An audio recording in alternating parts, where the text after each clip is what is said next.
आप कुछ समय तो ला के ਹੁਣ ਤਾਈਂ ਗੁਰਬਾਣੀ ਦੇ ਕੀਰਤਨ ਦਾ ਆਨੰਦ ਲੈ ਚੁੱਕੇ ਹੋ।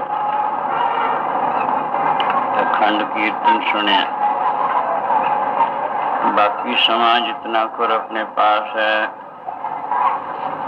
उसनों भी सफला करो जी दे विच हरि कीर्तन और गुरु बाबा जी की शिक्षा का वर्णन होगा। रचना सफलीकरण वास्ते सारे प्रेमी शब्द बोलिया करो। पहले दास बोलिया करेगा, फिर सारे भाई, तीसरे पासे सब बीबियां गज बज के बोलिया करो। ਰਸਨਾ ਦੀ ਸਫਲਤਾ ਵਾਹਿਗੁਰੂ ਦਾ ਜਸ ਕੀਤਿਆਂ ਹੀ ਹੈ, ਵਰਨਾ ਇਹ ਕਿਸੇ ਕੰਮ ਨਹੀਂ। ਮੁੱਲ ਖਰੀਦੀ ਲਾਲਾ ਗੋਲਾ, ਮੇਰਾ ਨਾਮ ਸੁਹਾਗਾ ਜੀ। ਮੁੱਲ ਖਰੀਦੀ ਲਾਲਾ ਗੋਲਾ, ਮੇਰਾ ਨਾਮ ਸੁਹਾਗਾ ਜੀ।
ਖਿਆਲਾਂ ਨੂੰ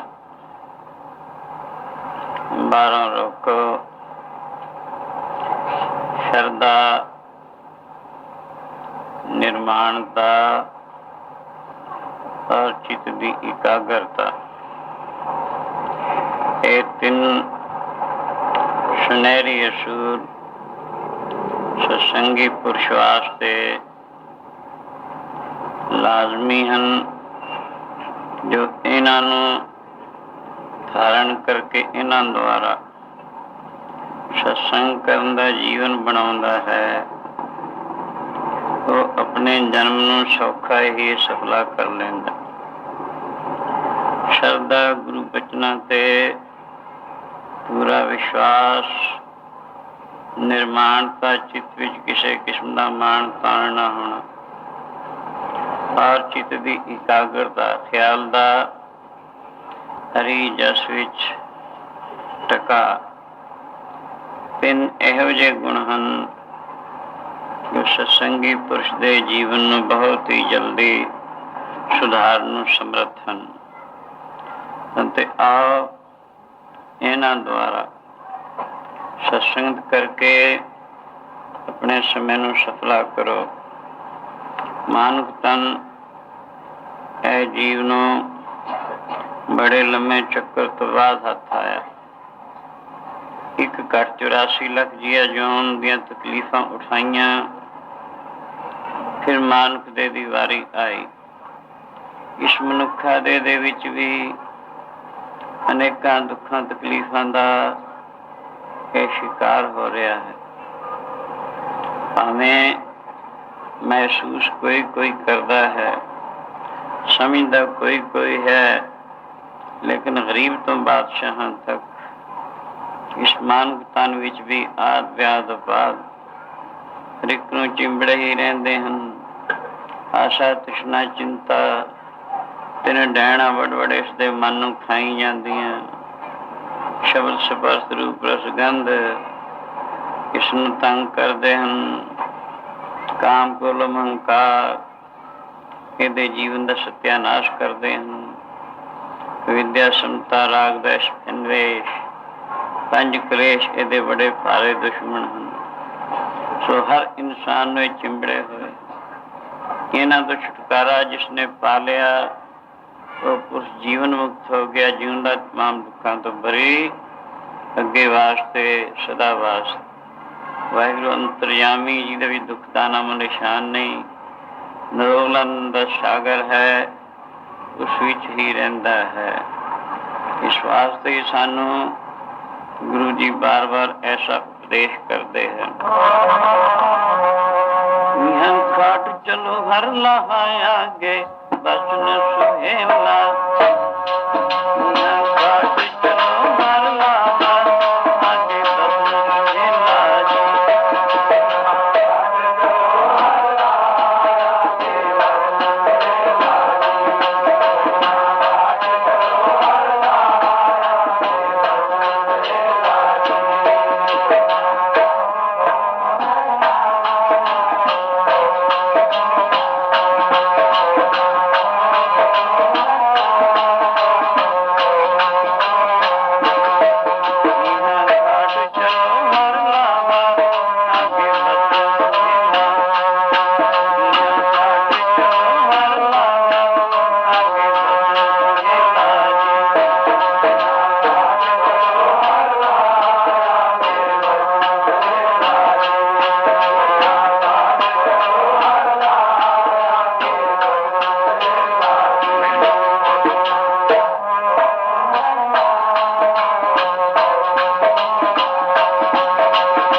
मीता संत टहल की वेला, यहाँ खाट चलो हर लाहा, आगे बसन सुहेला।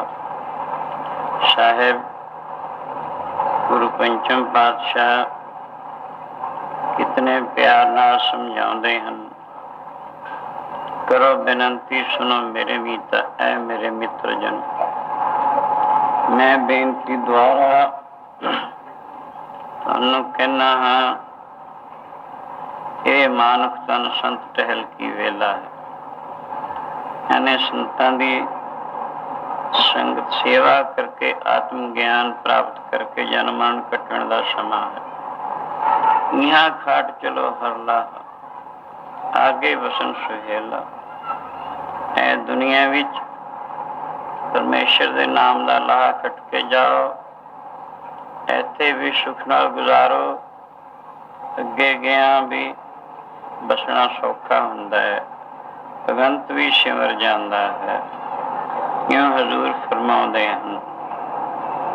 गुरु नानक देव महाराज ने सत्तां दीपां नवां खंडां विच फिर के सारे संसार दा जथाजोग उद्धार कीता। चारे पैर जो धर्म दे सन, जो कि कमजोर हो चुके सन। क्यों? धर्म एक ही जी वस्तु है जो हर दोना जहानवी सुख दा दाता है। सुखी दुखी नर जगत में धर्म करे जो कोय, सुखी करे तब सुख बढ़ाए, दुखी करे दुख खोए। सुखी या दुखी पुरुष कोई भी दुनिया विच धर्म कमाउंदा है। सुखी पुरुष अगर धर्म करता है, उदा सुख होर वध जाया करता है। दुखी पुरुष धर्म कमाउंदा है तो उसका दुख क्यों कैंसल हो जाता, जिवें मैले कपड़े नूं साबण लगाया उसकी मैल कटीजदी है। तांते हर दोना जहाना भी सुख दा दाता धर्म है। धर्म दे चार पैर दसे हन, राजा, तीर्थ, ब्राह्मण और साधु। गुरु नानक जी ने इन्हां चौहां धर्म दे पैरां नूं मुकम्मल किया। थां थां फिर के राजा लोग जो अन्यायी सन, प्रजा पर जुल्म करते सन, कारून जैसे, लाजवर्द जैसे होर बेअंत इहो जे, उन्हां दा फर्ज दसिया। राजे चूली न्याय की। राजा दा फर्ज न्याय करना है, इंसाफ करना है, प्रजा नूं सुख देना, प्रजा दे सेवादार होया करते हैं। उनका फर्ज प्रजा नूं इउं सुख देना जिवें माता पिता अपने बच्चों नूं सुख दिंदे हैं। अगर ऐसा नहीं करते तो देनदार हन, पता नहीं किन्ने कल्पां तक नरकां विच जलना पएगा। इउं शक्तियां दिखा दिखा के उन्हां लोगां नूं भी राहे रास्ते ते ले आंदा। उस तो बाद दूसरी गल, ब्राह्मण लोग सन, उन्हां समय दे विच धर्म विद्या और तपस्या आदि ज्यादातर ब्राह्मण लोगों के हथ सी। ब्रह्म विद्या पढ़ के उस तो धर्म के मार्ग की सूझबूझ प्राप्त करके इस रास्ते ते चल के तपस्या भजन आदि करते। पर इन्हां विच भी कमजोरियां आ गईयां सन। गुरु जी ने इन्हां दे पास पहुंच के इन अपने धर्म के उपर पूरा पूरा अस्तित्व करने की शिक्षा दी। ते तीर्थ सन, तीर्थां ते लोगां नूं धर्म की शिक्षा मिलती सी। सो उत्थे भी बहुत सारा अन्यायियां ने धर्म तो उल्ट गल्लां होण लग पईयां। गुरु जी तीर्थां ते पहुंच के सच्चे तीर्थ करने की शिक्षा देंदे रहे। इसी तरह साधु लोग उन्हां दे मठां ते अस्थानां ते जदों उन्हां विच भी कमजोरियां पखंड आदि पैदा हो गए सन, उन्हां नूं भी राहे रास्ते ते ले आंदा। यूं चारे पैर धर्म दे गुरु जी ने पक्के कीते। फिर ਜਿਹੜੇ ਲੋਕ ਬਿਲਕੁਲ ਹੀ ਪ੍ਰਭੂ ਤੋਂ ਵਿਛੜੇ ਸਨ, ਨਾਸਤਕ ਸਨ, ਰੱਬ ਦੀ ਹਸਤੀ ਦਾ ਮੁਨਕਰ ਸਨ, ਹੈਵਾਨੀ ਜ਼ਿੰਦਗੀ ਬਸਰ ਕਰਨ ਵਾਲੇ ਸਨ, ਉਹਨਾਂ ਲੋਕਾਂ ਨੂੰ ਇਨਸਾਨੀਅਤ ਵਿੱਚ ਲੈ ਆਂਦਾ। ਇਨਸਾਨੀਅਤ ਸਿਖਲਾਈ। ਇਉਂ ਗੁਰੂ ਬਾਬਾ ਜੀ ਥਾਂ ਥਾਂ ਸੱਤਾਂ ਦੀਪਾਂ ਨਵਾਂ ਖਾਣਾ ਵਿੱਚ ਫਿਰ ਕੇ ਸੱਜਣ ਠੱਗ ਜੈਸਿਆਂ ਨੂੰ ਠੱਗੀ ਤੋਂ ਹਟਾ ਕੇ ਧਰਮ ਦੇ ਮਾਰਗ ਵਿੱਚ ਪ੍ਰਵਿਰਤ ਕੀਤਾ। ਭੂਮੀ ਚੋਰ ਜੈਸਿਆਂ ਨੂੰ ਚੋਰੀ ਆਦਿ ਨਿੰਦਣੀ ਕਰਮਾਂ ਤੋਂ ਰਹਿਤ ਕਰਕੇ ਉੱਚ ਪਦਵੀਆਂ ਦਿੱਤੀਆਂ ਔਰ ਕੌੜੇ ਰਾਖਸ਼ ਵਰਗਿਆਂ ਨੂੰ ਰਾਖਸ਼ ਸੁਭਾਵ ਦੂਰ ਕਰਕੇ ਦੇਵਤ ਸੁਭਾਵ ਬਖਸ਼ੇ। ਰਾਜੇ ਸ਼ਿਵਨਾਬ ਜੈਸਿਆਂ ਦੇ ਘਰ ਪਹੁੰਚ ਕੇ ਉਹਨਾਂ ਨੂੰ ਭਗਤ ਯੋਗ ਦਾ ਉਪਦੇਸ਼ ਕੀਤਾ। ਇਤਿਆਦ ਗੁਰੂ ਬਾਬਾ ਜੀ ਨੇ ਤਾਰੇ ਗਨੇ ਜਾਤ ਨਾ ਤਾਰੇ ਗਨੇ ਜਾਤ। ਆਸਮਾਨ ਦੇ ਵਿੱਚ ਸਿਤਾਰਿਆਂ ਦੀ ਗਿਣਤੀ ਕੋਈ ਕਰ ਸਕਦਾ ਹੈ ਤਾਂ ਜਿਤਨੇ ਅਧਮ ਜੀਵ ਗੁਰੂ ਬਾਬਾ ਨੇ ਤਾਰਿਆਂ ਦੀ ਗਿਣਤੀ ਹੋਣੀ ਬਹੁਤ ਮੁਹਾਲ ਹੈ। ਇਉਂ ਇਸੀ ਤਰ੍ਹਾਂ ਕਈ ਥਾਈਂ ਪਖੰਡਾ ਫੈਲਿਆ। ਇੱਕ ਥਾਂ ਇੱਕ ਸ਼ਹਿਰ ਵਿੱਚ ਬਹੁਤ ਬ੍ਰਹਮ ਗਿਆਨੀ ਬਣੇ ਫਿਰਦੇ ਸਨ। ਬ੍ਰਹਮ ਗਿਆਨ ਉਹ ਅਵਸਥਾ ਹੈ ਸਾਧ ਸੰਗਤ ਜਿਹੜੀ ਰੂਹਾਨੀਅਤ ਦੀ ਆਖਰੀ ਸਟੇਜ ਹੈ, ਜੋ ਬੜੀ ਦੇਰ ਦੇ ਕਰਮ ਉਪਾਸਨਾ ਕਰਕੇ ਪ੍ਰਾਪਤ ਹੁੰਦੀ ਹੈ। ਬੜੀ ਕਠਿਨ ਤਪੱਸਿਆ ਦਾ ਫਲ ਹੋਇਆ ਕਰਦਾ ਹੈ। ਸੋ ਇਸ ਨੂੰ ਪਾ ਕੇ ਇਹ ਸੁਖੀ ਔਰ ਸ਼ਾਂਤ ਹੋ ਜਾਂਦਾ, ਤਮਾਮ ਦੁੱਖਾਂ ਤੋਂ ਬਰੀ ਹੋ ਜਾਂਦਾ। ਇਹਦਾ ਫਲ ਇਹ ਹੈ। ਪਰ ਇੱਕ ਸ਼ਹਿਰ ਦੇ ਵਿੱਚ ਬਹੁਤ ਸਾਰੇ ਬ੍ਰਹਮ ਗਿਆਨੀ ਬਣੇ ਫਿਰਦੇ ਸੀ। ਹਰੇਕ ਹੀ ਆਪਣੇ ਆਪ ਨੂੰ ਬ੍ਰਹਮ ਗਿਆਨੀ ਕਹਾਉਂਦਾ, ਜਿਵੇਂ ਬਹੁਤੇ ਮਜਨੂ ਬਣ ਗਏ ਸੀ ਮਠਿਆਈ ਖਾਣ ਦੇ ਮਾਰੇ।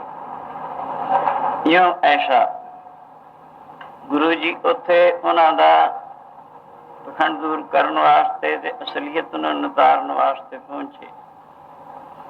ਉੱਥੇ ਜਾ ਕੇ ਗੁਰੂ ਜੀ ਮਰਦਾਨੇ ਨੂੰ ਇੱਕ ਬੁੱਚਾ ਦਿੰਦੇ ਹਨ। ਕਹਿਣਗੇ ਮਰਦਾਨਿਆਂ ਸ਼ਹਿਰ ਦੇ ਵਿੱਚ ਢੰਡੋਰਾ ਦੇ ਕੇ ਆ।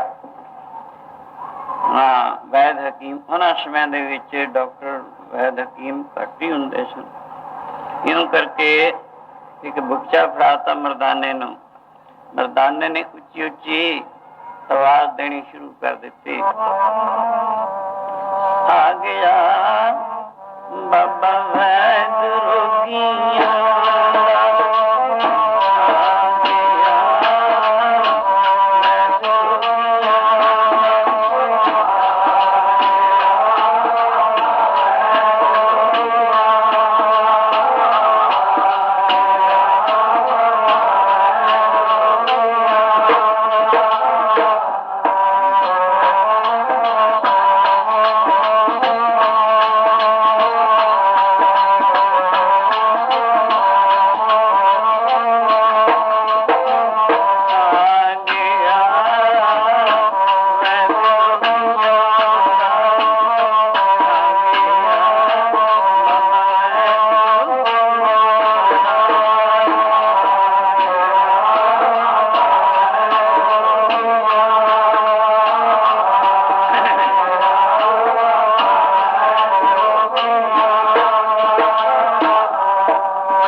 ਬੁਕਚਾ ਹੱਥ ਵਿੱਚ ਹੈ। ਸ਼ਹਿਰ ਵਿੱਚ ਉੱਚੀ ਉੱਚੀ ਇਹ ਆਵਾਜ਼ ਦਿੰਦਾ ਫਿਰਦਾ। ਇੱਕ ਸ਼ਖਸ ਮਰਦਾਨੇ ਦੇ ਪਾਸ ਆ ਕੇ ਪੁੱਛਣ ਲੱਗਾ, ਕਿਉਂ ਜੀ ਤੁਸੀਂ ਵੈਦ ਹੋ? ਮਰਦਾਨਾ ਕਹਿੰਦਾ, ਮੈਂ ਤਾਂ ਵੈਦ ਨਹੀਂ, ਮੈਂ ਤਾਂ ਵੈਦ ਦਾ ਇੱਕ ਅਦਨਾ ਜਿਹਾ ਸੇਵਕ ਹਾਂ। ਵੈਦ ਬਾਹਰ ਬੈਠਾ ਹੋਇਆ ਹੈ। ਉਹ ਆਦਮੀ ਕਹਿਣ ਲੱਗਾ, ਇੱਥੋਂ ਦਾ ਰਾਜਾ ਬੜਾ ਨਿਆਂਕਾਰੀ, ਧਰਮਾਤਮਾ, ਪ੍ਰਜਾ ਪਾਲਕ, ਪ੍ਰਜਾ ਨੂੰ ਸੁਖ ਦੇਣ ਵਾਲਾ, ਜਿਹੇ ਜਿਹੇ ਗੁਣ ਰਾਜਿਆਂ ਵਿੱਚ ਹੋਣੇ ਚਾਹੀਦੇ ਨੇ ਉਸ ਦੇ ਵਿੱਚ ਪਾਏ ਜਾਂਦੇ ਹਨ। ਪਰ ਇੱਕ ਦੁੱਖ ਵਾਲੀ ਗੱਲ ਹੈ, ਉਸ ਦੇ ਸਰੀਰ ਨੂੰ ਕੋਹੜ ਦਾ ਰੋਗ ਹੋਇਆ। ਬੜੇ ਯਤਨ ਕੀਤੇ, ਬੜੇ ਉਪਾਅ ਕੀਤੇ, ਬੜੇ ਹਕੀਮਾਂ ਵੈਦਾਂ ਦੇ ਇਲਾਜ ਮੁਆਲਜੇ ਕੀਤੇ, ਪਰ ਰੰਚਕ ਮਾਤਰ ਵੀ ਫਰਕ ਨਹੀਂ ਪਿਆ। ਅਗਰ ਤੁਹਾਡਾ ਵੈਦ ਉਹਦਾ ਰੋਗ ਹਟਾ ਦੇਵੇ, ਸਮਝੋ ਸਾਰੀ ਦੁਨੀਆ ਦਾ ਹੀ ਰੋਗ ਹਟਾ ਦਿੱਤਾ। ਮਰਦਾਨਾ ਇਹ ਗੱਲ ਸੁਣ ਕੇ ਕਹਿਣ ਲੱਗਾ, ਇਹ ਕੀ ਵੱਡੀ ਗੱਲ ਹੈ, ਮੇਰਾ ਵੈਦ ਤਾਂ ਐਡਾ ਕਾਮਲ ਵੈਦ ਹੈ, ਕਰੋੜਾਂ ਇਹੋ ਜਿਹੇ ਰੋਗੀ ਹੁਣ ਉਹਨੂੰ ਛਿਨ ਮਾਤਰ ਵਿੱਚ ਅਰੋਗ ਕਰ ਸਕਦਾ ਹੈ। ਸੋ ਚਲੋ ਮੇਰੇ ਨਾਲ, ਮੈਂ ਗੱਲਬਾਤ ਕਰਾ ਦਿੰਦਾ। ਉਹ ਕੋਈ ਰਾਜਾ ਦਾ ਹਲਕਾਰ ਸੀ। ਮਰਦਾਨੇ ਨਾਲ ਆ ਗਿਆ। ਗੁਰੂ ਬਾਬਾ ਜੀ ਨੂੰ ਆ ਕੇ ਮਰਦਾਨੇ ਨੇ ਨਮਸਕਾਰ ਕੀਤੀ, ਉਸਨੇ ਵੀ ਕੀਤੀ। ਬੈਠ ਗਏ। ਮਰਦਾਨੇ ਨੇ ਅਰਜ਼ ਕੀਤੀ, ਸੱਚੇ ਪਾਤਸ਼ਾਹ, ਇਹ ਪ੍ਰੇਮੀ ਕਹਿੰਦਾ ਹੈ ਇੱਥੋਂ ਦਾ ਰਾਜਾ ਬੜਾ ਰੋਗੀ ਹੈ, ਉਸਨੂੰ ਕੋਹੜ ਦਾ ਰੋਗ ਹੈ। ਯਤਨ ਬੜੇ ਕੀਤੇ, ਇਲਾਜ ਮੁਆਲਜੇ ਬੜੇ ਕੀਤੇ, ਲੱਖਾਂ ਕਰੋੜਾਂ ਰੁਪਇਆ ਖਰਚ ਕਰ ਚੁੱਕੇ ਹਾਂ, ਪਰ ਫਾਇਦਾ ਨਹੀਂ ਹੁੰਦਾ। ਸੋ ਅਗਰ ਆਪ ਫਾਇਦਾ ਕਰ ਦੋ, ਇਹ ਕਹਿੰਦਾ ਹੈ ਬੜਾ ਭਾਰਾ ਉਪਕਾਰ ਹੈ ਜੇ ਨਿਆਂਕਾਰੀ ਰਾਜੇ ਨੂੰ ਰਾਜ਼ੀ ਕਰਨਾ। ਇਹ ਸੁਣ ਕੇ ਗੁਰੂ ਜੀ ਕਹਿਣ ਲੱਗੇ ਉਸਨੂੰ, ਭਾਈ ਰਾਜੀ ਤਾਂ ਉਹ ਬਹੁਤ ਛੇਤੀ ਹੋ ਸਕਦਾ ਹੈ, ਪਰ ਇੱਕ ਥੋੜੀ ਜਿਹੀ ਚੀਜ਼ ਲਿਆਉਣੀ ਪਏਗੀ। ਅਗਰ ਤੁਸੀਂ ਲਿਆ ਸਕੋ, ਬਸ ਰਾਜੀ ਹੋਣ ਨੂੰ ਦੇਰ ਨਹੀਂ ਲੱਗੇਗੀ। ਉਹ ਪੁੱਛਣ ਲੱਗਾ, ਜੀ ਉਹ ਕਿਹੜੀ ਚੀਜ਼? ਕਹਿਣ ਲੱਗੇ, ਬ੍ਰਹਮ ਗਿਆਨੀ ਦਾ ਤੇਲ ਚਾਹੀਦਾ, ਉਹਦੇ ਸਰੀਰ ਤੇ ਮਲਾਂਗੇ, ਬਸ ਮਲਣ ਦੀ ਦੇਰ ਹੈ, ਉਹ ਰਾਜੀ ਹੋ ਜਾਏਗਾ। ਜੇ ਕੋਈ ਇੱਥੇ ਬ੍ਰਹਮ ਗਿਆਨੀ ਹੈ ਤਾਂ ਉਹਨੂੰ ਢੰਡੋਰਾ ਦਿਓ ਸ਼ਹਿਰ ਵਿੱਚ, ਇੱਥੇ ਕੋਹਲੂ ਗੜਵਾ ਦਿਓ, ਅਸੀਂ ਆਪਣੇ ਸਾਹਮਣੇ ਕੋਹਲੂ ਵਿੱਚ ਪੀੜ ਕੇ ਉਹਦਾ ਤੇਲ ਕੱਢਾਂਗੇ। ਤੇਲ ਕੱਢ ਕੇ ਰਾਜਾ ਦੇ ਮਲਾਂਗੇ, ਬਸ ਮਲਣ ਦੀ ਦੇਰ ਹੈ, ਉਹਦਾ ਰੋਗ ਪਤਾ ਨਹੀਂ ਕਿੱਧਰ ਨੂੰ ਉੱਡ ਜਾਏਗਾ। ਇਹ ਸੁਣ ਕੇ ਉਹ ਹਲਕਾਰ ਕਹਿਣ ਲੱਗਾ, ਜੀ ਇਹ ਸ਼ਹਿਰ ਵਿੱਚ ਇੱਕ ਬ੍ਰਹਮ ਗਿਆਨੀ, ਇਹ ਤਾਂ ਸ਼ਹਿਰੀ ਬ੍ਰਹਮ ਗਿਆਨੀ ਦਾ ਭਰਿਆ ਪਿਆ। ਗੁਰੂ ਜੀ ਕਹਿਣਗੇ, ਸਾਨੂੰ ਇੰਨਿਆਂ ਦੀ ਲੋੜ ਨਹੀਂ, ਇੱਕ ਚਾਹੀਦਾ। ਆਓ ਆਵੇ ਕੋਈ, ਪਹਿਲਾਂ ਇੱਥੇ ਕੋਹਲੂ ਗੜਵਾਓ। ਕੋਹਲੂ ਗੜਵਾ ਦਿੱਤਾ। ਹੁਣ ਸ਼ਹਿਰ ਵੀ ਡੌਂਡੀ ਫੇਰੋ, ਬਈ ਕੋਈ ਬ੍ਰਹਮ ਗਿਆਨੀ ਪਰਉਪਕਾਰੀ ਨਿਤਰੋ, ਉਹਦੇ ਸਰੀਰ ਨੂੰ ਕੋਹਲੂ ਵਿੱਚ ਪੀੜਾਂਗੇ, ਉਹਦਾ ਕੱਢਾਂਗੇ ਤੇਲ। ਉਹ ਤੇਲ ਰਾਜਾ ਦੇ ਸਰੀਰ ਨੂੰ ਮਲਿਆ ਜਾਏਗਾ। ਰਾਜਾ ਬੜਾ ਧਰਮਾਤਮਾ, ਪਰਉਪਕਾਰੀ ਤੇ ਨਿਆਂਕਾਰੀ ਹੈ, ਪ੍ਰਜਾ ਨੂੰ ਬੜਾ ਸੁਖ ਦੇਣ ਵਾਲਾ ਹੈ। ਸੋ ਇਸ ਪਰਉਪਕਾਰ ਵਾਸਤੇ ਕੋਈ ਬ੍ਰਹਮ ਗਿਆਨੀ ਆ ਕੇ ਆਪਣੇ ਸਰੀਰ ਨੂੰ ਕੋਹਲੂ ਵਿੱਚ ਪੜਵਾ ਕੇ ਤੇਲ ਕਢਵਾ ਦੇ। ਇਹ ਡੌਂਡੀ ਫੇਰੀ, ਕੋਈ ਨਹੀਂ ਆਇਆ। ਸ਼ਾਮ ਦਾ ਵਕਤ ਹੋਇਆ, ਅਹਿਲਕਾਰ ਆਇਆ। ਕਹਿਣ, ਕਿਉਂ ਭਾਈ? ਕਹਿਣ ਲੱਗੇ, ਜੀ ਡੌਂਡੀ ਫੇਰ ਦਿੱਤੀ ਹੈ। ਤੇ ਕਹਿੰਦੇ, ਅਜੇ ਤੱਕ ਕੋਈ ਪਹੁੰਚਿਆ ਨਹੀਂ, ਪਤਾ ਨਹੀਂ ਕੀ ਗੱਲ ਮਹਾਰਾਜ। ਕਹਿਣਗੇ, ਫੇਰ ਡੌਂਡੀ ਫਰਵਾਓ। ਫੇਰ ਡੌਂਡੀ ਫਰਵਾ ਦਿੱਤੀ। ਬ੍ਰਹਮ ਗਿਆਨੀ ਆਓ ਕੋਈ, ਉਹਦੇ ਸਰੀਰ ਨੂੰ ਕੋਹਲੂ ਵਿੱਚ ਪੀੜਨਾ ਹੈ ਪਰਉਪਕਾਰ ਵਾਸਤੇ। ਉਹਦੇ ਸਰੀਰ ਦਾ ਤੇਲ ਕੱਢ ਕੇ ਰਾਜਾ ਨੂੰ ਮਲ ਕੇ ਉਹਨੂੰ ਰਾਜੀ ਕਰਨਾ ਹੈ, ਪ੍ਰਜਾ ਨੂੰ ਸੁਖ ਦੇਵੇਗਾ। ਕਿਤਨਾ ਵੱਡਾ ਉਪਕਾਰ ਹੈ। ਦੂਜੇ ਦਿਨ ਫਿਰ ਕੋਈ ਨਹੀਂ ਆਇਆ। ਗੁਰੂ ਜੀ ਕਹਿਣ, ਕਿਉਂ ਭਾਈ? ਤੁਸੀਂ ਤਾਂ ਕਹਿੰਦੇ ਕਿ ਸਾਡੇ ਸ਼ਹਿਰ ਵਿੱਚ ਤਾਂ ਬ੍ਰਹਮ ਗਿਆਨੀਆਂ ਦਾ ਘਾਟਾ ਕੋਈ ਨਹੀਂ, ਸ਼ਹਿਰੀ ਬ੍ਰਹਮ ਗਿਆਨੀਆਂ ਦਾ ਭਰਿਆ ਪਿਆ ਹੈ, ਕਿਉਂ ਨਹੀਂ ਕੋਈ ਨਿਤਰਿਆ? ਪਤਾ ਨਹੀਂ ਮਹਾਰਾਜ। ਕਹਿਣਾ, ਫੇਰ ਡੌਂਡੀ ਫੇਰੋ। ਫੇਰ ਡੌਂਡੀ ਫੇਰੀ। ਇੱਕ ਕੋਈ ਬਹੁਤ ਸਰਲ ਜਿਹਾ ਬੰਦਾ ਹਾਜ਼ਰ ਹੋਇਆ। आके गुरु बाबे नूं नमस्कार कीती, गल च पल्ला पा के सामने खलो जाता है। पुछणगे क्यों भाई तू ब्रह्म ज्ञानी है? वो कहेंगे नहीं गरीब नवाज, मैं तो एक तुच्छ जिहा दास हूं। हाँ, यह शरीर नाशवंत है। जेकर ये नाशवंत शरीर किसी दे भले वास्ते कम आ जावे, परोपकार वास्ते कम आ जावे, होर की चाहिए? अगर इसका तेल कढ़ना है कुल विच पीड़ के कढ़ सकते हो।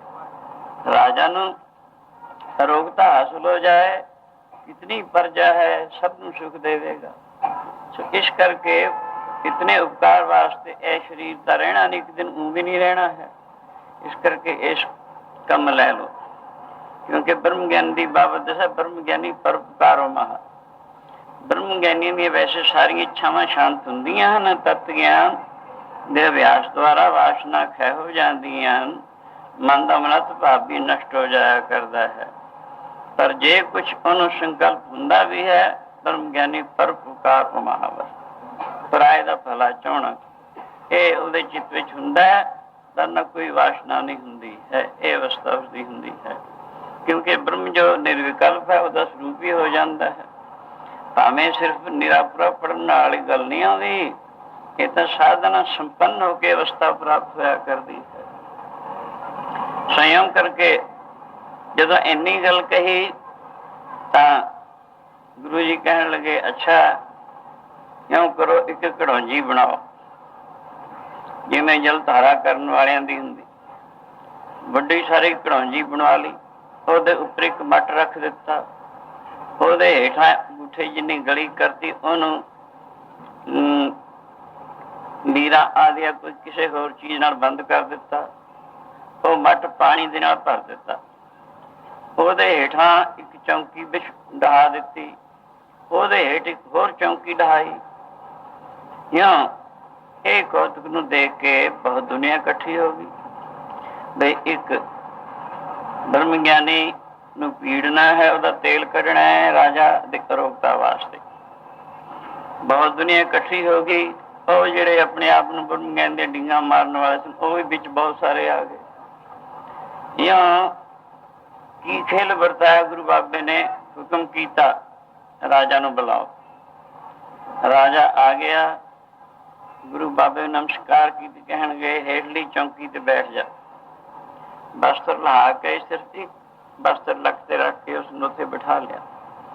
उसकी उपरली चौंकी ते वो जो असल मैने विच ब्रह्म ज्ञानी सी, पर कहंदा सी मैं तो छोटा जिहा दास हाँ, मैं कोई ब्रह्म ज्ञानी नहीं है। शरीर नाशवंत किसी कम ते परोपकार के कम ते लग जे चंगा है। वो उसने उपरली चौंकी ते बिठाया, मठ पानी का भरिया होया सी। हुक्म कर दिता हुण बई मठ दे हेठों जो बंद है वो खोल दिता जाए। खोल दिता, मुठे जिन्नी धार पैनी सी उसदे शरीर ते पै के वो पानी राजा दे शरीर नूं लगदा है। जिवें उहदे शरीर नूं लगदा है अरोगता हासिल होई जांदी है, राजे दा शरीर बिल्कुल ही अरोग हो जाता है। उस मौके गुरु जी कहन लगे, भाई किधर गए थोड़े ब्रह्म ज्ञानी, मिठाई खाने वाले मजनू? कोई नजर ना आया, पर जिन्हें कदे भी नहीं कहा सी मैं ब्रह्म ज्ञानी हाँ, आ नितरिया। यूं करके इहो जे बहुत सारे पखंड गुरु बाबा जी ने दूर किए।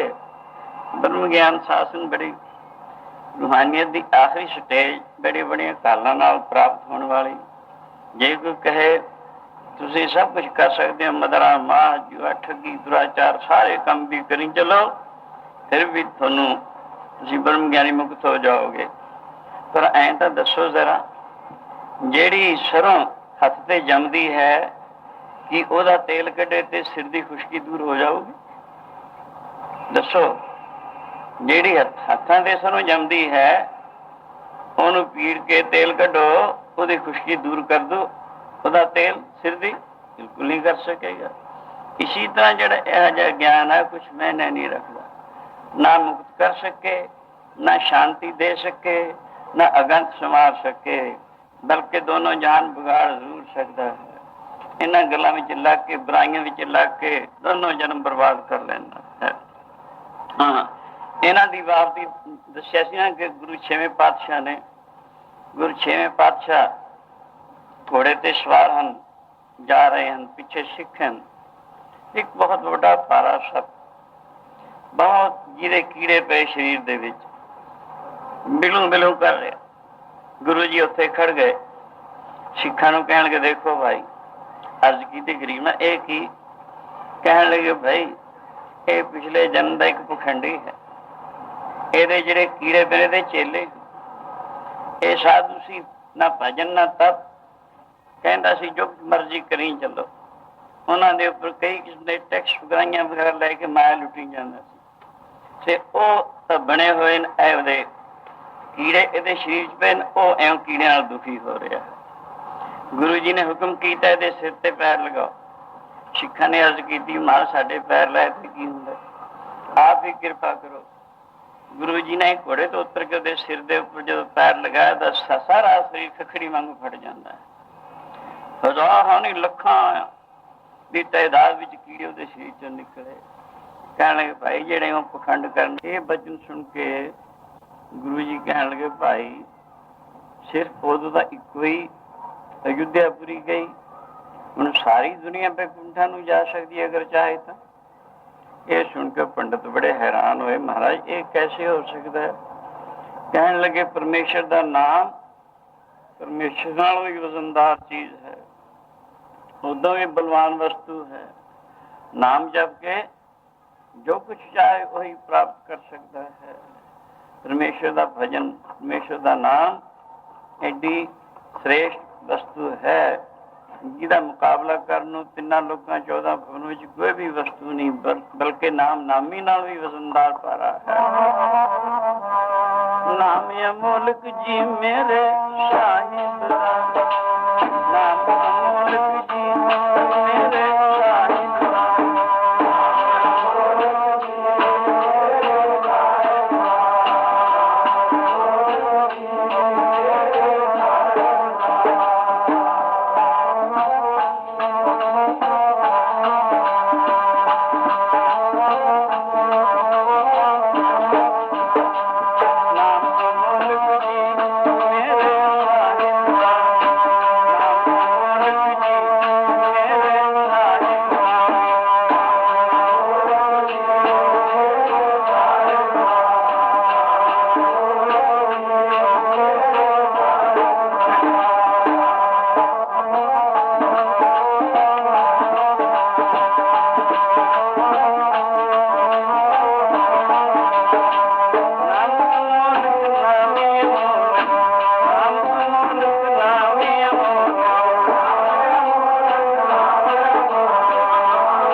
ਸਾਈ ਨਾਮ ਅਮੋਲ, ਕੀਮ ਨ ਕੋਈ ਜਾਣ ਦੋ, ਜਿੰਨਾ ਭਾਗ ਮਥਾ ਨਾਨਕ ਸਹੀ ਹਰ ਰੰਗ ਮਾਣ ਦੋ। ਵਾਹਿਗੁਰੂ ਦਾ ਨਾਮ ਇਹੋ ਜਿਹੀ ਮੁਲਕ ਵਸਤੂ ਹੈ, ਇਹਦੇ ਵਿੱਚ ਸਭ ਕੁਛ ਹੀ ਹੈ। ਦੀਨ ਵੀ ਹੈ, ਦੁਨੀਆ ਵੀ ਹੈ, ਪਰਲੋਕ ਵੀ ਹੈ, ਤੇ ਬਾਕੀ ਪ੍ਰਭੂ ਪ੍ਰਾਪਤੀ ਵੀ ਹੈ, ਮੁਕਤੀ ਵੀ ਹੈ। ਪਰਮੇਸ਼ਰ ਦੇ ਭਜਨ ਤੋਂ ਬਾਹਰ ਕੋਈ ਵੀ ਵਸਤੂ ਨਹੀਂ, ਬਲਕਿ ਨਾਮ ਪਰਮੇਸ਼ਰ ਦਾ ਨਾਮੀ ਨਾਲ ਵੀ ਵਜ਼ਨਦਾਰ ਚੀਜ਼ ਮੰਨਿਆ।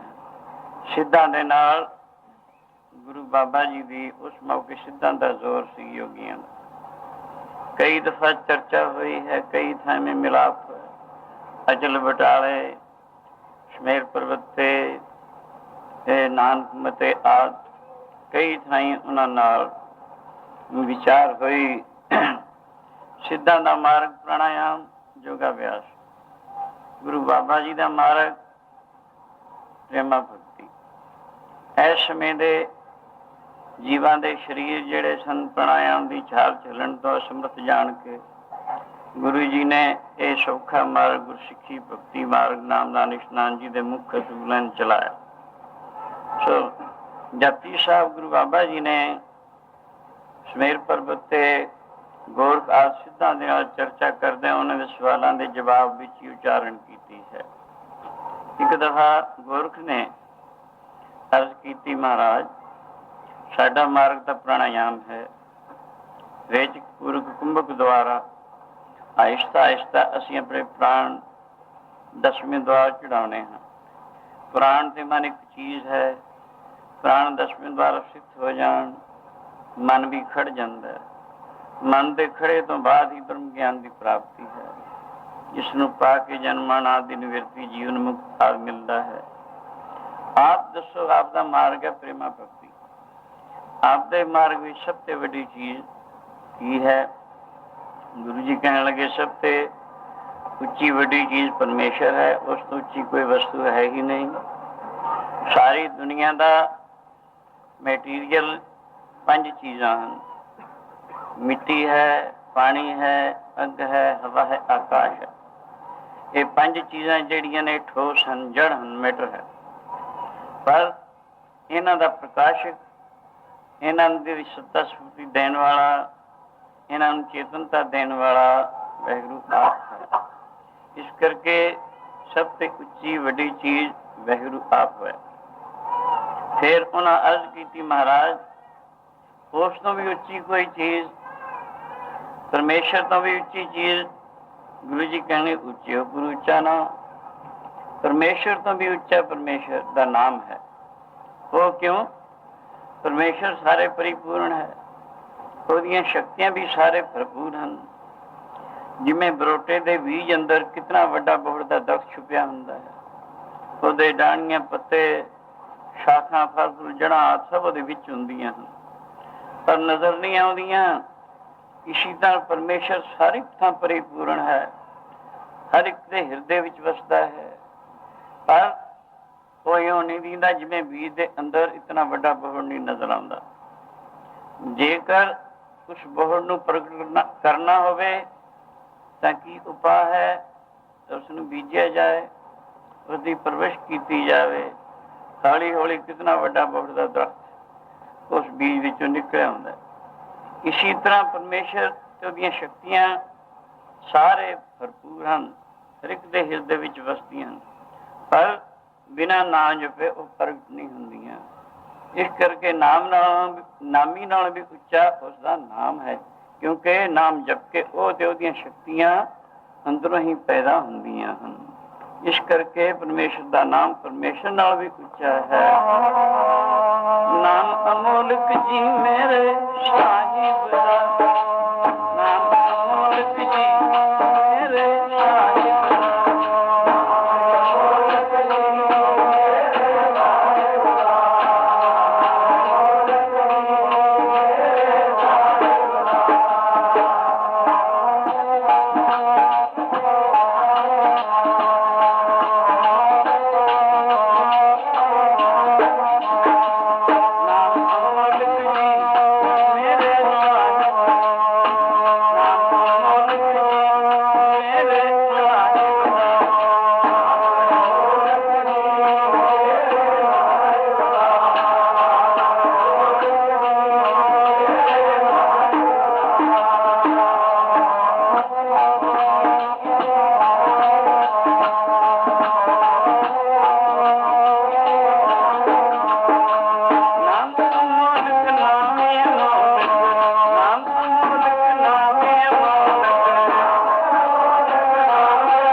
परमेश्वर का नाम परमेश्वर नाल भी उच्चा ते वजनदार मन्निया।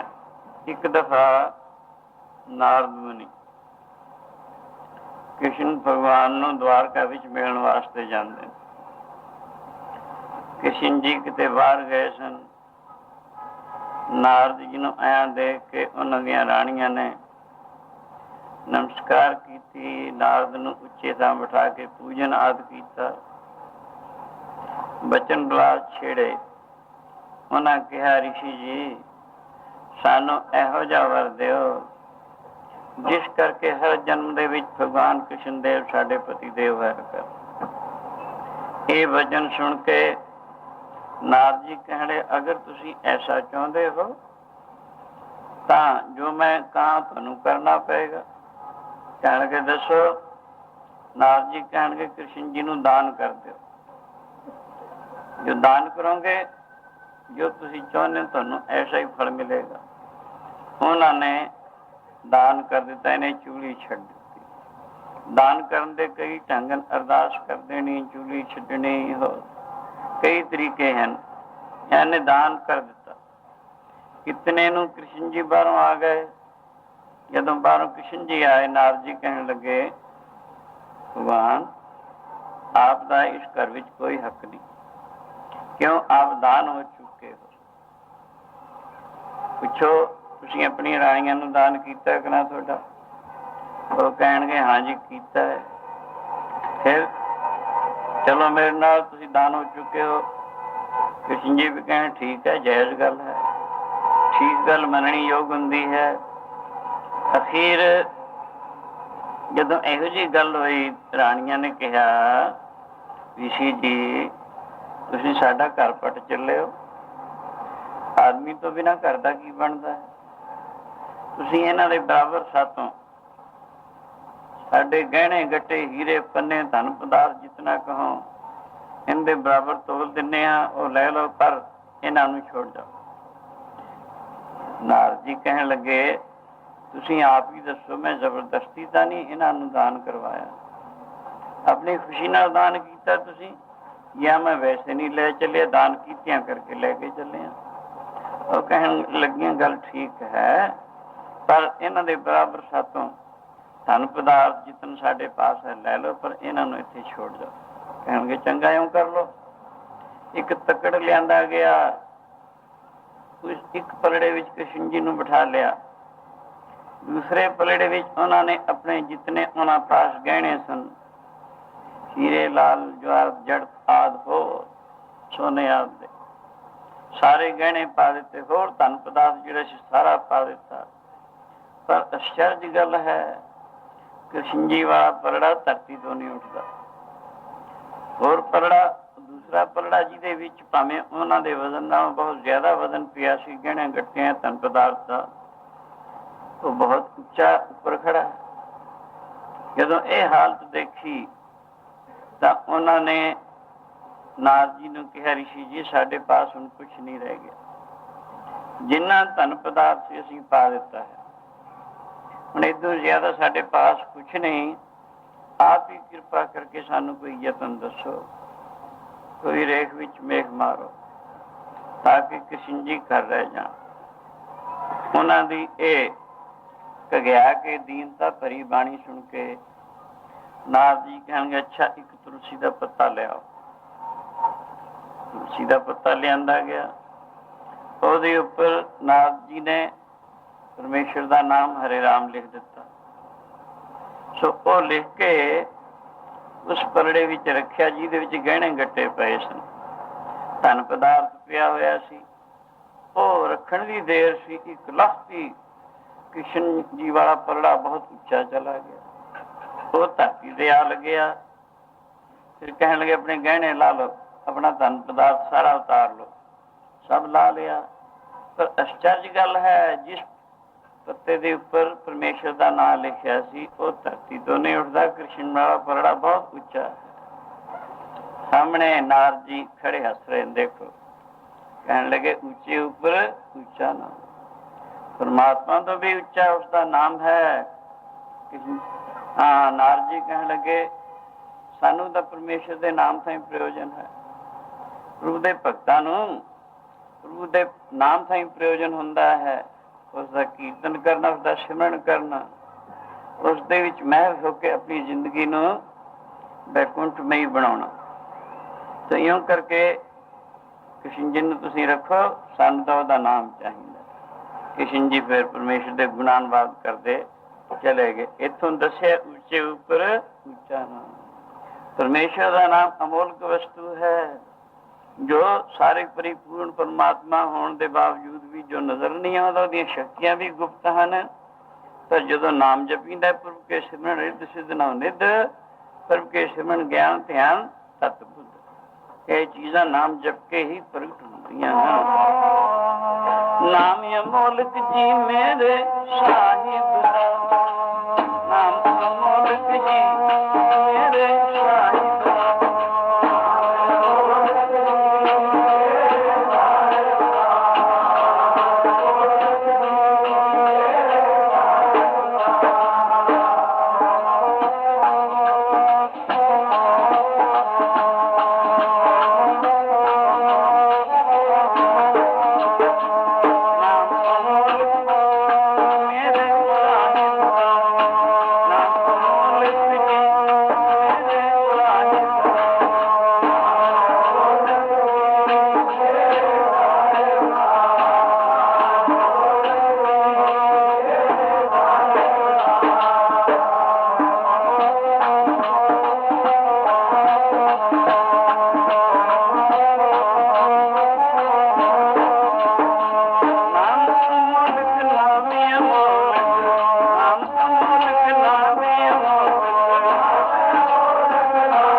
ਪਰਮੇਸ਼ਰ ਦਾ ਨਾਮ ਪਰਮੇਸ਼ਰ ਤੋਂ ਵੀ ਕਿਉਂ ਭਾਰਾ ਮੰਨਿਆ? ਕਿਉਂਕਿ ਪਰਮੇਸ਼ਰ ਸਾਰੇ ਪਰਿਪੂਰਨ ਹੈ, ਉਹਦੀਆਂ ਸ਼ਕਤੀਆਂ ਵੀ ਉਸ ਦੇ ਨਾਲ ਹੀ ਹਨ, ਪਰ ਉਹ ਦੀਨਦਾ ਨਹੀਂ, ਪ੍ਰਗਟ ਨਹੀਂ ਹੁੰਦਾ।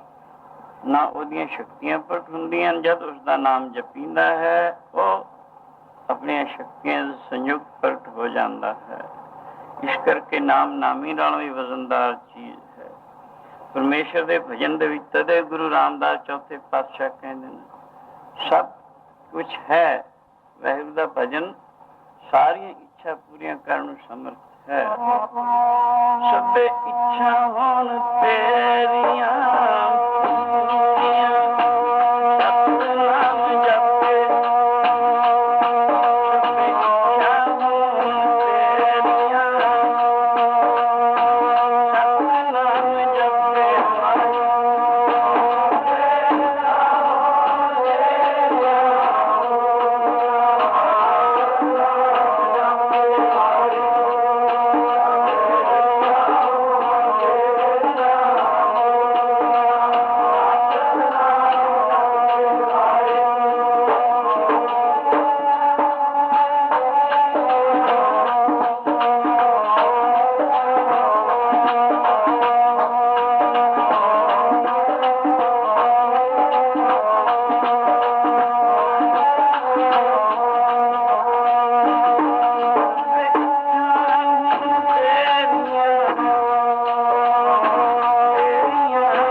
ਕਰਨ ਨੂੰ ਸਮਰੱਥ ਹੈ ਸਾਹਿਬ। ਗੁਰੂ ਰਾਮਦਾਸ ਚੌਥੇ ਪਾਤਸ਼ਾਹ ਫਰਮਾਉਂਦੇ ਹਨ, ਇੱਛਾ ਪੂਰਕ ਸਰਬ ਸੁਖ ਦਾਤਾ ਹਰ ਜਾਂ ਕੇ ਵਸ ਹੈ ਕਾਮ ਧੇਨਾ। ਸੋ ਐਸਾ ਹਰ ਧਿਆਈਏ ਮੇਰੇ ਜੀੜੇ, ਤਾਂ ਸਰਬ ਸੁਖ ਪਾਵ ਹੈ ਮੇਰੇ ਮਨਾ। ਜਪ ਮਨ ਸਤਨਾਮ ਸਦਾ ਸਤਨਾਮ, ਫਲਤ ਫਲਤ ਮੁਖ ਉਜਲ ਹੋਈ ਹੈ। ਨਿਤ ਧਿਆਈਏ ਹਰ ਪੁਰਖ ਨਿਰੰਜਨਾ, ਜੈ ਹਰ ਸਿਮਰਨ ਭਿਆਤੇ ਉਪਾਦਗਤ ਕੀਨੀ। ਵਡ ਭਾਗੀ ਹਰ ਜਪਨਾ, ਜਨ ਨਾਨਕ ਕੋ ਗੁਰ ਇਹ ਮਤ ਦੀਨੀ। ਜਪ ਹਰ ਭਉਜਲ ਤਰਨਾ।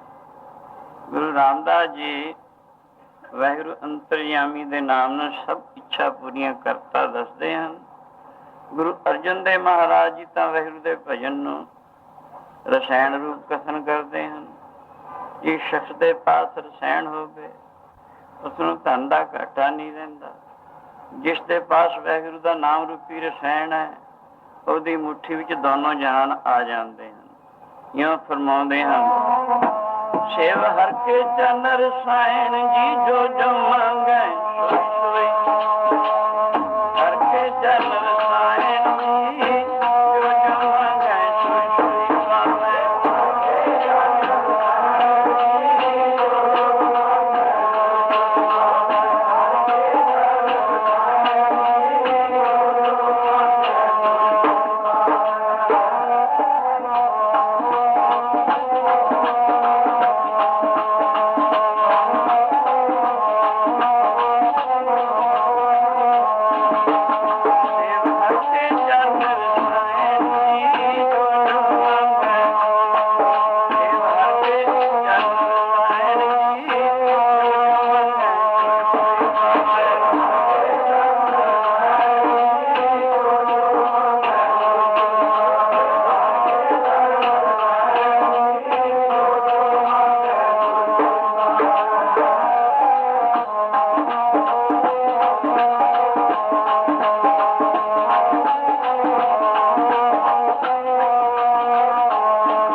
ਗੁਣ ਗੋਪਾਲ ਨਿਤ ਗਾਇਣ, ਸ਼ਾਂਤ ਸਹਿਜ ਰਹਿਸ ਮਨ ਉਪਜੋ ਸਗਲੇ ਦੁਖ ਪਲਾਇਣ।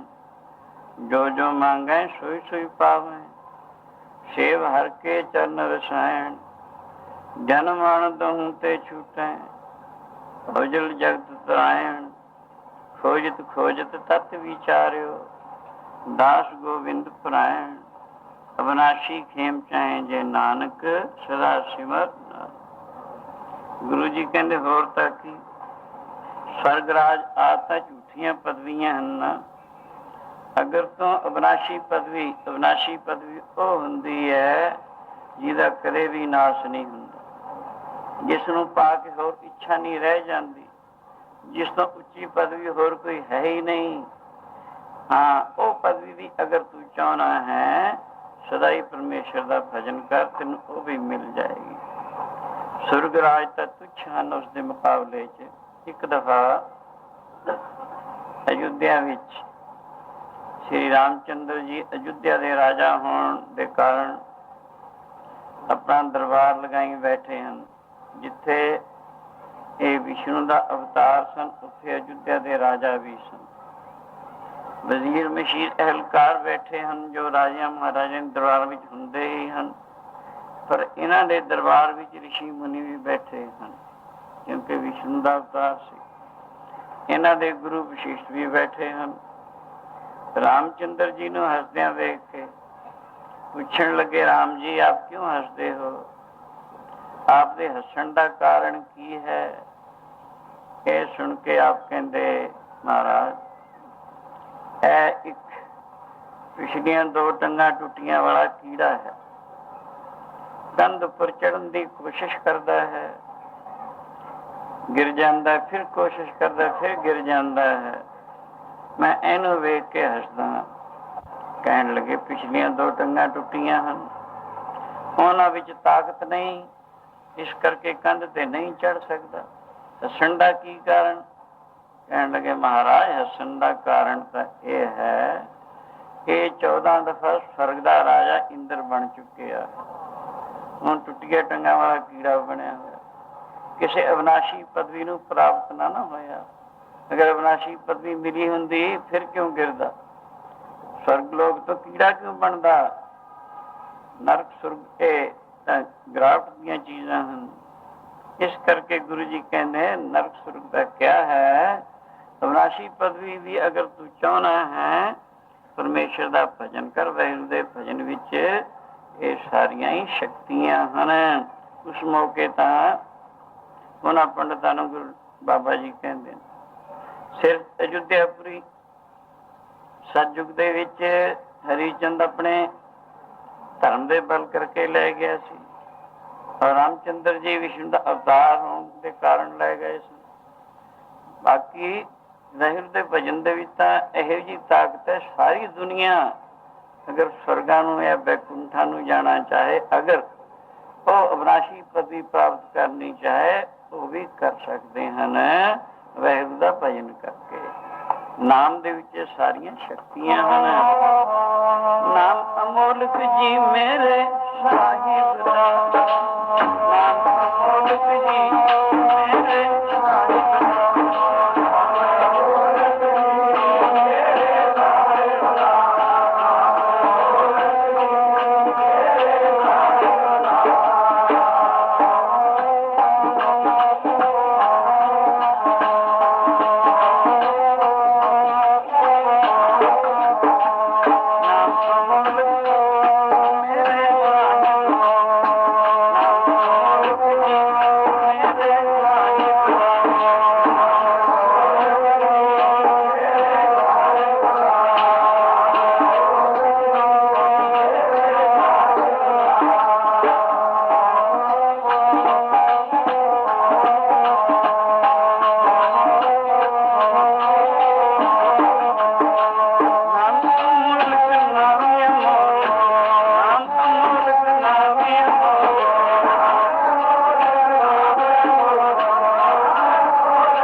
ਜੋ ਕੁਛ ਵੀ ਚਾਹੁੰਦਾ ਉਹੀ ਕੁਛ ਪ੍ਰਾਪਤ ਕਰ ਸਕਦਾ ਹੈ। ਅਗਰ ਸਭ ਦੁਨੀਆ ਬੈਕੁੰਠਾਂ ਨੂੰ ਜਾਣਾ ਚਾਹੇ, ਸਭ ਜਾ ਸਕਦੇ ਹਨ। ਸਭ ਭਜਨ ਕਰੋ, ਬੈਕੁੰਠਾਂ ਨੂੰ ਚਲੇ ਜਾਓਗੇ, ਸੁਰਗ ਚਾਹੋਗੇ ਸੁਰਗ ਮਿਲ ਜਾਏਗਾ, ਜੋ ਕੁਛ ਚਾਹੋਗੇ ਉਹੀ ਕੁਛ ਮਿਲ ਜਾਏਗਾ। ਇਹਦੇ ਵਿੱਚ ਸਾਰੀਆਂ ਸ਼ਕਤੀਆਂ ਹਨ। ਇਹ ਬਚਨ ਸੁਣ ਕੇ ਉਹ ਵਿਦਵਾਨ ਪੰਡਤ ਸਨ, ਉਹਨਾਂ ਨੇ ਸਵਾਲ ਪਰ ਸਵਾਲ ਕਰਨਾ ਸ਼ੁਰੂ ਕਰ ਦਿੱਤਾ। ਕਹਿਣ ਲੱਗੇ, ਮਹਾਰਾਜ ਇਹ ਕਿਰਪਾ ਕਰਕੇ ਦੱਸੋ ਪਰਮੇਸ਼ਰ ਦਾ ਜਿਸ ਦੇ ਅਨੇਕਾਂ ਨਾਮ ਹਨ, ਕਿਹੜਾ ਨਾਮ ਸ੍ਰੇਸ਼ਟ ਹੈ, ਕਿਹੜਾ ਨਾਮ ਜਪਣਾ ਚਾਹੀਦਾ ਹੈ, ਇਹ ਆਪ ਕਿਰਪਾ ਕਰਕੇ ਦੱਸੋ।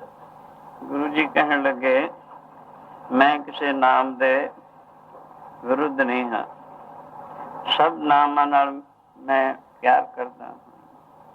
ਕਿਉਂ? ਇੱਕੋ ਚੀਜ਼ ਦੇ ਕਿੰਨੇ ਕਿੰਨੇ ਨਾਂ ਹੁੰਦੇ ਹਨ। ਇੱਕ ਪਾਣੀ ਪਿਆ ਕਿਸੇ ਬਰਤਨ ਵਿੱਚ, ਉਸਨੂੰ ਅੰਗਰੇਜ਼ੀ ਵਿੱਚ ਵਾਟਰ ਕਹਾਂਗੇ, ਹਿੰਦੀ ਵਿੱਚ ਜਲ ਕਹਾਂਗੇ, ਪੰਜਾਬੀ 'ਚ ਪਾਣੀ ਕਹਾਂਗੇ, ਫਾਰਸੀ 'ਚ ਆਬ ਕਹਾਂਗੇ, ਅਰਬੀ 'ਚ ਉਬ ਕਹਾਂਗੇ। ਇਸੀ ਤਰ੍ਹਾਂ ਚੀਜ਼ ਇੱਕੋ ਹੀ ਹੈ, ਅਲੱਗ-ਅਲੱਗ ਬੋਲੀਆਂ ਵਿੱਚ ਉਹਦਾ ਨਾਂ ਅਲੱਗ-ਅਲੱਗ ਹੈ, ਅਲੱਗ-ਅਲੱਗ ਅੱਖਰ ਹਨ, ਸਿੱਧ ਉਹੀ ਗੱਲ ਹੁੰਦੀ ਹੈ। ਇਸੀ ਤਰ੍ਹਾਂ ਉਹ ਸ਼ਕਤੀ ਸ੍ਰਿਸ਼ਟੀ ਦਾ ਕਰਤਾ ਹਰਤਾ ਧਰਤਾ, ਉਸਦੇ ਅਨੇਕਾਂ ਨਾਮ ਹਨ, ਪਰ ਮੈਂ ਕਿਸੇ ਨਾਮ ਦੇ ਖਿਲਾਫ ਨਹੀਂ, ਮੈਂ ਸਾਰੇ ਨਾਮਾਂ ਤੋਂ ਬਲਿਹਾਰੇ ਜਾਣਾ। ਗੁਰੂ ਜੀ ਉਹ ਕਹਿੰਦੇ ਨੇ, ਜਿੱਥੇ ਤੇਰੇ ਨਾਮ ਹੈ ਬਲਿਹਾਰੇ ਜਾਓ, ਜਿੱਥੇ ਤੇਰੇ ਨਾਮ ਹੈ ਬਲਿਹਾਰੇ ਜਾਓ।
ਪੰਡਤਾਂ ਨੂੰ, ਮੈਂ ਕਿਸੇ ਨਾਮ ਦੇ ਵਿਰੁੱਧ ਨਹੀਂ, ਮੈਂ ਸਾਰੇ ਨਾਮਾਂ ਦੇ ਬਲਿਹਾਰੇ ਜਾਣਾ ਹਾਂ। ਪਰ ਗੱਲ ਇੰਨੀ ਹੈ, ਦਰਿਆ ਤੋਂ ਪਾਰ ਜਾਣ ਵਾਸਤੇ ਦਰਿਆ ਦੇ ਉਰਲੇ ਕਿਨਾਰੇ ਅਨੇਕਾਂ ਬੇੜੀਆਂ ਖੜੀਆਂ ਹੁੰਦੀਆਂ ਹਨ। ਜਿਸ ਬੇੜੀ ਤੇ ਕੋਈ ਸਵਾਰ ਹੋ ਜਾਂਦਾ ਹੈ, ਉਸੀ ਨੇ ਉਸਨੂੰ ਪਾਰ ਲਗਾ ਦੇਣਾ ਹੈ। ਇਸੀ ਤਰ੍ਹਾਂ ਸੰਸਾਰ ਸਮੁੰਦਰ ਨੂੰ ਤਾਰਨ ਵਾਸਤੇ ਸਾਰੇ ਪ੍ਰਭੂ ਦੇ ਨਾਮ ਸਮਰੱਥ ਹਨ। ਪਰ ਜਿਸ ਨਾਮ ਰੂਪੀ ਬੇੜੀ ਤੇ ਜਹਾਜ਼ ਤੇ ਕੋਈ ਸਵਾਰ ਹੋ ਜਾਏ, ਉਸੇ ਨੇ ਉਸਨੂੰ ਪਾਰ ਕਰਨਾ ਹੈ। ਕਿਉਂਕਿ ਸਵੈ ਸਰੂਪ ਯਾਨੀ ਸਵੈ ਧਰਮ ਦੇ ਅਨੁਸਾਰ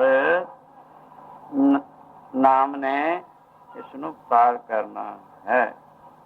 ਸੋ ਇਹ ਬਚਨ ਜਦੋਂ ਗੁਰੂ ਜੀ ਨੇ ਕਿਹਾ ਇੱਕ ਬੇੜੀ ਅਖਤਿਆਰ ਕਰਨੀ ਪਏਗੀ, ਯਾਨੀ ਇੱਕ ਨਾਮ ਧਾਰੇਗਾ, ਵਿਰੋਧੀ ਦੂਜਿਆਂ ਦੀ ਵੀ ਨਹੀਂ ਕਰਨੀ ਪਏਗੀ, ਜਿਹੜਾ ਸਵੈ ਧਰਮ ਦੇ ਅਨੁਸਾਰ ਹੈ। ਫਿਰ ਉਹਨਾਂ ਪੰਡਤਾਂ ਨੇ ਹੋਰ ਸਵਾਲ ਕੀਤਾ, ਕਹਿਣ ਲੱਗੇ ਮਹਾਰਾਜ ਬੇੜੀ ਆਪ ਨਹੀਂ ਚੱਲਿਆ ਕਰਦੀ, ਬੇੜੀ ਨੂੰ ਚਲਾਉਣ ਵਾਲਾ ਕੋਈ ਮਲਾਹ ਹੁੰਦਾ ਹੈ। ਇਸੀ ਤਰ੍ਹਾਂ ਨਾਮ ਆਪ ਨਹੀਂ ਜਪਿਆ ਜਾਂਦਾ, ਇਹਨੂੰ ਜਪਾਉਣ ਵਾਲਾ ਕੋਈ ਮਲਾਹ ਹੋਣਾ ਚਾਹੀਦਾ ਹੈ। ਸੋ ਕਿਰਪਾ ਕਰਕੇ ਦੱਸੋ ਉਹ ਮਲਾਹ ਕਿਹਾ ਜਾ ਹੋਣਾ ਚਾਹੀਦਾ। ਗੁਰੂ ਜੀ ਕਹਿਣ ਲੱਗੇ ਜਿਸਨੇ ਬੇੜੀ 'ਚ ਬਿਠਾ ਕੇ ਮੁਸਾਫਰਾਂ ਨੂੰ ਪਾਰ ਕਰਨਾ ਹੈ, ਉਸ ਮਲਾਹ ਦੀ ਨਿਗਾਹ ਵੀ ਠੀਕ ਠੀਕ ਹੋਣੀ ਚਾਹੀਦੀ ਹੈ, ਆਪ ਉਸਦੇ ਹੱਥ ਪੈਰ ਵੀ ਸਾਫ਼ ਹੋਣੇ ਚਾਹੀਦੇ। ਕਿਉਂ? ਹੱਥਾਂ ਪੈਰਾਂ ਨਾਲ ਚੱਕੂ ਮਾਰਨਾ ਹੈ, ਨਿਗਾਹ ਨਾਲ ਦੇਖਣਾ ਪਰਲਾ ਕਿਨਾਰਾ ਕਿੱਥੇ ਹੈ। ਅਗਰ ਨਿਗਾਹ ਨਹੀਂ ਹੈ, ਹੱਥ ਪੈਰ ਹਨ, ਚੱਕੂ ਤਾਂ ਮਾਰੀ ਚੱਲੂ, ਪਤਾ ਨਹੀਂ ਬੇੜੀ ਕਿੱਧਰ ਨੂੰ ਚੱਲ ਪਵੇ, ਉਹ ਵੀ ਪਾਰ ਨਹੀਂ ਲਿਜਾ ਸਕਦਾ। ਅਗਰ ਨਿਗਾਹ ਹੈ, ਹੱਥ ਪੈਰ ਨਹੀਂ ਹਨ, ਤਾਂ ਚੱਕੂ ਕਿਵੇਂ ਮਾਰੇਗਾ, ਬੇੜੀ ਕਿਵੇਂ ਚੱਲੇਗੀ। ਇਸੀ ਤਰ੍ਹਾਂ ਹੀ ਨਾਮ ਰੂਪੀ ਬੇੜੀ ਨੂੰ ਚਲਾਉਣ ਵਾਸਤੇ ਮਹਾਂਪੁਰਖ ਮਲਾਹ ਹੋਣਾ ਚਾਹੀਦਾ। ਸਾਧਨ ਸੰਪੰਨ ਹੋ ਕੇ ਜਿਹਦੀਆਂ ਗਿਆਨ ਅੱਖਾਂ ਖੁੱਲੀਆਂ ਹੋਣ, ਉਹਨੂੰ ਪਤਾ ਹੋਵੇ ਆਹ ਪਰਲਾ ਕਿਨਾਰਾ ਜਿੱਥੇ ਜਿਗਿਆਸੂ ਨੂੰ ਪਹੁੰਚਾਉਣਾ ਹੈ, ਨਿਰੰਕਾਰ ਦਾ ਦੇਸ਼। ਔਰ ਹੱਥ ਪੈਰ ਸਾਬਤ ਕੀ ਹੋਣ, ਉਹਨਾਂ ਨੂੰ ਅੱਛੀ ਤਰ੍ਹਾਂ ਸੰਸ਼ੇ ਦੂਰ ਕਰਨ ਨੂੰ ਸਮਰੱਥ ਹੋਵੇ ਤੇ ਸਾਧਨ ਸੰਪੰਨ ਹੋਵੇ। ਬਿਨਾਂ ਸਾਧਨਾ ਤੋਂ ਸੰਪੰਨ ਹੋਣ ਤੋਂ ਆਪ ਹੀ ਉਸਨੂੰ ਗਿਆਨ ਹੀ ਪ੍ਰਾਪਤ ਨਹੀਂ ਹੁੰਦਾ, ਦੂਜੇ ਨੂੰ ਕੀ ਕਰੇਗਾ ਫਿਰ। ਸੋ ਇਸ ਕਰਕੇ ਮਹਾਂਪੁਰਖ ਜੀ ਦੇ ਗਿਆਨ ਚਕਸ਼ੂ ਖੁੱਲੇ ਹੋਣ ਔਰ ਇਹਦੇ ਸਾਧਨ ਸੰਪੰਨ ਹੋ ਕੇ ਜਿਗਿਆਸੂ ਦੇ ਸੰਸ਼ੇ ਦੂਰ ਕਰਨ ਸਮਰੱਥ ਹੋਵੇ। ਐਸਾ ਪੁਰਸ਼ ਜਿਹਨੂੰ ਨੇਸਤੀ ਸਰੋਤਰੀ ਵੀ ਕਥਨ ਕੀਤਾ ਹੈ। ਸੋ ਇਹੋ ਜਿਹਾ ਪੁਰਸ਼ਾਂ ਰਾਹੀਂ ਨਾਮ ਜਪਿਆ ਹੋਇਆ ਇਸ ਦੇ ਨਿਸਤਾਰੇ ਦਾ ਕਾਰਨ ਬਣਦਾ ਹੈ। ਇਸ ਨੂੰ ਇਹ ਸੰਸਾਰ ਮੰਡਲਾਂ ਤੋਂ ਉਠਾ ਕੇ ਇਹਦੀ ਸੁਰਤ ਨਿਰੰਕਾਰ ਦੇ ਦੇਸ਼, ਜੋ ਸਾਡਾ ਆਪਣਾ ਨਿਜ ਦੇਸ਼ ਹੈ, ਜਿੱਥੋਂ ਅਸੀਂ ਵਿਛੜ ਕੇ ਇੱਥੇ ਮ੍ਰਿਤੂ ਮੰਡਲ ਵਿੱਚ ਆ ਗਏ ਹਾਂ, ਉੱਥੇ ਪਹੁੰਚਾਉਣ ਵਾਸਤੇ ਉਹੀ ਸਮਰੱਥ ਹੋ ਸਕਦਾ ਹੈ। ਇਸ ਕਰਕੇ ਨਾਮ ਤੋਂ ਬਿਨਾਂ ਹਰਗਿਜ਼ ਹਰਗਿਜ਼ ਨਾਮੀ ਦੇ ਦੇਸ਼ ਨਹੀਂ ਪਹੁੰਚਿਆ ਜਾਂਦਾ। ਪਰ ਇਹੋ ਜਿਹਾ ਮਲਾ ਮਹਾਂਪੁਰਖਾਂ ਦੁਆਰਾ ਨਾਮ ਜਪਿਆ ਹੋਇਆ ਇਸ ਨੂੰ ਸੰਸਾਰ ਸਮੁੰਦਰ ਤੋਂ ਪਾਰ ਕਰਨ ਨੂੰ ਸਮਰੱਥ ਹੁੰਦਾ ਹੈ। ਵੈਸੇ ਤਾਂ ਗੁਰੂ ਨਾਨਕ ਦੇ ਘਰ ਦੇ ਵਿੱਚ ਨਾਮ ਦੀ ਹੀ ਮਹੱਤਤਾ ਗੁਰੂ ਜੀ ਨੇ ਸਾਨੂੰ ਨਾਮ ਦਾਨ ਇਸ਼ਨਾਨ ਮੁੱਖ ਵਸਤੂ ਨਾਮ ਹੈ। ਦਾਨ ਇਸ਼ਨਾਨ ਇਸ ਦੇ ਮਦਦਗਾਰ ਹਨ। ਜਿਵੇਂ ਇੱਕ ਰਾਜਾ ਹੁੰਦਾ ਹੈ, ਉਸਦੇ ਅਹਿਲਕਾਰ ਹੁੰਦੇ ਹਨ। ਪਰਮੇਸ਼ਰ ਦਾ ਨਾਮ ਰਾਜਾ ਹੈ, ਦਾਨ ਇਸ਼ਨਾਨ ਇਸ ਦੇ ਅਹਿਲਕਾਰ ਹਨ। ਰਾਜਾ ਅਹਿਲਕਾਰਾਂ ਤੋਂ ਬਿਨਾਂ ਸ਼ੋਭਾ ਨਹੀਂ ਪਾਉਂਦਾ, ਅਹਿਲਕਾਰ ਰਾਜਾ ਤੋਂ ਬਿਨਾਂ ਕੁਛ ਮਾਇਨੇ ਨਹੀਂ ਰੱਖਦੇ। ਇਸੀ ਤਰ੍ਹਾਂ ਨਾਮ ਪਰਮੇਸ਼ਰ ਦੇ ਅਹਿਲਕਾਰਾਂ ਦੀ ਨੇ, ਰਾਜਾ ਦੀ ਨਿਆਈ ਹੈ। ਦਾਨ ਇਸ਼ਨਾਨ ਇਸ ਦੇ ਅਹਿਲਕਾਰ ਹਨ। ਇਉਂ ਨਾਮ ਦਾਨ ਇਸ਼ਨਾਨ ਕਰਦਾ ਹੋਇਆ ਸੰਸਾਰ ਸਮੁੰਦਰ ਤੋਂ ਪਾਰ ਹੁੰਦਾ ਹੈ। ਗੁਰੂ ਨਾਨਕ ਜੀ ਦੇ ਘਰ ਦਾ ਮੁੱਖ ਮਾਰਗ ਨਾਮ ਹੈ। ਕੇਵਲ ਨਾਮ ਨਾਨਕ ਕੇ ਘਰ, ਕੇਵਲ ਨਾਮ ਨਾਨਕ ਕੇ ਘਰ।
ਮਿਠਾਈ ਦੇ ਇਹਨੇ ਹਲਵਾਈ ਦੇ ਘਰ ਉਹਦੀ ਦੁਕਾਨ ਵਿੱਚ ਮਿਠਾਈ ਹੁੰਦੀ ਹੈ, ਕਿਤਾਬਾਂ ਵਾਲੇ ਦੇ ਦੁਕਾਨ ਵਿੱਚ ਕਿਤਾਬਾਂ ਹੀ ਹੁੰਦੀਆਂ ਹਨ, ਕੱਪੜੇ ਵਾਲੇ ਦੀ ਦੁਕਾਨ ਵਿੱਚ ਕੱਪੜਾ ਹੀ ਹੁੰਦਾ ਹੈ। ਇਸੀ ਤਰ੍ਹਾਂ ਗੁਰੂ ਨਾਨਕ ਦੇ ਘਰ ਵਿੱਚ ਕੇਵਲ ਨਾਮ ਦੀ ਹੀ ਮਹੱਤਤਾ ਹੈ। ਨਾਮ ਦਾ ਨਿਸ਼ਨਾ, ਤਿੰਨ ਚੀਜ਼ਾਂ ਗੁਰੂ ਬਾਬੇ ਨੇ ਸਾਨੂੰ ਜੋ ਕੁਝ ਵੀ ਚਾਹੁੰਦਾ ਇਹਨਾਂ ਵਿੱਚੋਂ ਮਿਲ ਸਕਦਾ ਹੈ। ਦੁਨੀਆ, ਦੀਨ, स्वर्ग, राज और वैकुंठ प्रभु प्राप्ति, जीवन मुक्ति, विदय मुक्ति, सब कुछ इस विच में मिलता है।